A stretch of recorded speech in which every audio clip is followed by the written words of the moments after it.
Cinquième partie. Voici maintenant la cinquième partie. Après avoir étudié soigneusement cette partie, vous verrez que chaque force, chaque objet ou chaque fait concevable est le résultat de l'esprit en action. L'esprit en action est pensée et la pensée est créatrice. Les hommes pensent maintenant comme ils n'ont jamais pensé. Par conséquent, cette terre est créative et le monde octroie ses meilleures récompenses aux penseurs. La matière est impuissante, passive et inerte. L'esprit est force, énergie et pouvoir. L'esprit forme et contrôle la matière. Chaque forme revêtue par la matière n'est que l'expression d'une pensée préexistante. Mais la pensée n'opère aucune transformation magique. Elle obéit aux lois de la nature. Elle met en mouvement les forces de la nature. Elle libère les énergies de la nature.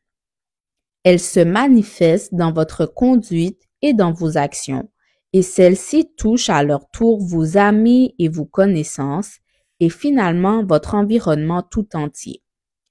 Vous pouvez lancer une pensée, et les pensées étant créatrices, vous pouvez créer tout ce que vous désirez. 1. Au moins 90% de notre vie mentale est inconsciente, de sorte que ceux qui ne se servent pas de ce pouvoir mental vivent dans des limites très étroites. 2. L'inconscient peut résoudre et résoudra n'importe quel problème à notre place si nous savons comment le diriger. Les processus inconscients sont toujours actifs. La seule question à se poser est: voulons-nous demeurer des destinataires passifs de cette activité ou voulons-nous diriger consciemment l'opération? Voulons-nous avoir une vision de la destination à atteindre et des dangers à éviter ou voulons-nous simplement nous laisser dériver? 3. Nous avons constaté que l'esprit infiltre chaque partie du corps physique et qu'il peut toujours être dirigé ou influencé par l'autorité venant de l'élément objectif ou de la partie supérieure de l'esprit.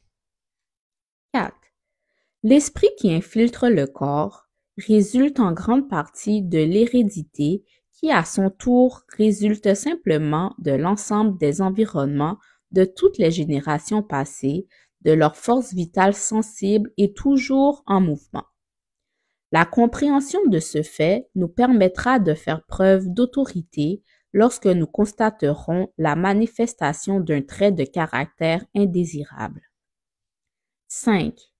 Il nous est possible d'utiliser consciemment toutes les caractéristiques enviables dont nous avons été dotés, tout comme nous pouvons réprimer et refuser toute manifestation de nos traits indésirables. 6. À nouveau, cet esprit qui infiltre notre corps physique résulte non seulement des tendances héréditaires, mais également de l'environnement domestique, professionnel et social, et des innombrables impressions, idées, préjugés et pensées semblables qu'il a reçus.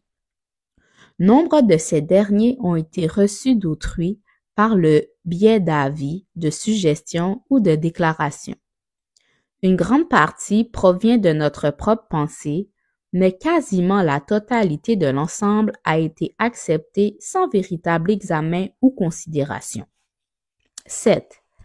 L'idée semblait plausible, le conscient l'a reçue, l'a passée à l'inconscient où elle fut reprise par le système sympathique et transmise à notre corps physique pour être élaborée. Le Verbe s'est fait chair. 8. C'est ainsi que nous sommes régulièrement en train de nous créer et de nous recréer. Nous sommes aujourd'hui le résultat de nos pensées passées et serons à l'avenir ce que nous pensons aujourd'hui. La loi de l'attraction nous apporte non pas les choses que nous aimerions ou les choses que nous souhaitons ou les choses que quelqu'un d'autre possède, mais elle nous apporte ce qui est nôtre, les choses que nous avons créées par nos processus de pensée, consciemment ou inconsciemment. Malheureusement, Bon nombre d'entre nous créent ces choses inconsciemment. 9. Si l'un de nous se construisait une maison, comme nous serions prudents concernant ses plans, comme nous en étudierons chaque détail, comme nous examinerions avec soin les matériaux en ne choisissant que le meilleur. Et cependant, comme nous sommes négligents dans la construction de notre maison mentale, qui est infiniment plus importante que n'importe quelle maison physique, étant donné que tout ce qui est susceptible d'entrer dans notre vie dépend de ce qui caractérise le matériau qui entre dans la construction de notre maison mentale. 10. Qu'est-ce qui caractérise ce matériau? Nous avons vu que c'est le résultat des impressions que nous avons accumulées par le passé et stockées dans notre mentalité inconsciente. S'il s'agit d'impressions de peur, de préoccupation, de soucis, d'anxiété ou d'impressions de découragement, de négativité, de doute, alors la texture du matériau que nous tissons aujourd'hui sera constituée du même matériau négatif. Au lieu d'être à notre avantage, il sera moisi et pourri et ne nous apportera que davantage de labeur, de soucis et d'anxiété. Nous tenterons à jamais de le raccommoder et de lui donner un aspect quelque peu élégant. 11. Mais si nous n'avons stocké que des pensées courageuses, si nous avons été optimistes, positifs et avons immédiatement rejeté toute pensée négative, si nous avons refusé de les entretenir, de nous associer ou de nous identifier à elles de quelque manière que ce soit, à quoi pouvons-nous nous attendre? Notre matériau mental est alors d'une nature supérieure. Nous sommes à même de tisser n'importe quel matériau souhaité. Nous pouvons utiliser n'importe quelle couleur. Nous savons que sa texture est ferme, que le matériau est solide, qu'il ne se défraîchira pas et nous n'avons aucune crainte, aucune inquiétude pour l'avenir. Il n'y a rien à couvrir, aucune rustine à cacher. 12. Ce sont là des faits psychologiques. Il n'y a ni théorie ni hypothèse sur ces processus de pensée. Ils n'ont rien de secret. Enfin, ils sont si clairs que tout le monde peut les comprendre. Il suffit d'entreprendre un nettoyage mental, de faire le ménage chaque jour et de garder sa maison propre. La propreté mentale, morale et physique est absolument indispensable si nous voulons accomplir un progrès quelconque. 13. Une fois ce processus de nettoyage mental terminé, le matériau restant conviendra parfaitement à l'élaboration du genre d'idéaux ou d'images mentales que nous désirons manifester. 14. Il y a une belle propriété qui attend un acquéreur. Ces vastes hectares aux récoltes abondantes et aux bois magnifiques où l'eau coule largement s'étendent à perte de vue. Dessus se dresse un spacieux manoir gai décoré de tableaux rares, offrant une bibliothèque bien fournie de riches draperies et tout le confort et le luxe. Il suffit à l'héritier d'affirmer son héritage, de prendre possession de la propriété et de l'utiliser. Il doit l'utiliser. Il ne peut pas la laisser se délabrer car son utilisation est la condition de sa détention. La négliger, c'est en perdre la possession. 15. Dans le domaine du mental et de l'esprit, dans le domaine du pouvoir pratique, cette propriété est à vous. Vous en êtes l'héritier. Vous pouvez en affirmer l'héritage, le posséder et l'utiliser. Avoir tout pouvoir sur les circonstances est l'un de ses fruits. La santé, l'harmonie et la prospérité constituent l'actif qui figure sur son bilan. Elle vous offre l'équilibre et la paix. Il vous en coûte seulement d'étudier et de moissonner ces importantes ressources. Elle n'exige aucun sacrifice, excepté la perte de vos limitations, de vos servitudes et de votre faiblesse. Elle vous revêt d'honneur personnel et place un sceptre entre vos mains. 16. Pour gagner cette propriété, 3 processus sont nécessaires. Vous devez sincèrement la désirer. Vous devez affirmer votre demande. Vous devez en prendre possession. 17. Admettez que ces conditions ne sont pas bien pénibles. 18. Vous connaissez le sujet de l'hérédité. Darwin, Huxley, Haeckel et d'autres physiciens ont élevé une montagne de preuves que l'hérédité est une loi qui met en jeu une création progressive. C'est l'hérédité progressive qui donne à l'homme sa station debout, sa capacité de mouvement, les organes de la digestion, la circulation sanguine, la force nerveuse, la force musculaire, la structure osseuse et une foule d'autres facultés physiques. Il y a des faits bien plus impressionnants au sujet de l'hérédité de la force de l'esprit. Tous constituent ce que l'on peut appeler votre hérédité humaine. 19. Mais il est une hérédité que les physiciens n'ont pas incluse. Elle sous-tend et précède toutes leurs recherches. C'est au moment même où ils lèvent les mains au ciel de désespoir en disant qu'ils ne peuvent expliquer ce qu'ils voient que cette hérédité divine domine. 20. C'est la force bienveillante qui décrète la création primordiale. Elle frémit directement du divin dans chaque être créé. Elle donne naissance à la vie, ce que le physicien n'a pas fait et ne pourra jamais faire. Elle surpasse toutes les forces suprêmes, inaccessibles. Aucune hérédité humaine ne peut l'approcher. Aucune hérédité humaine ne l'égale. 21.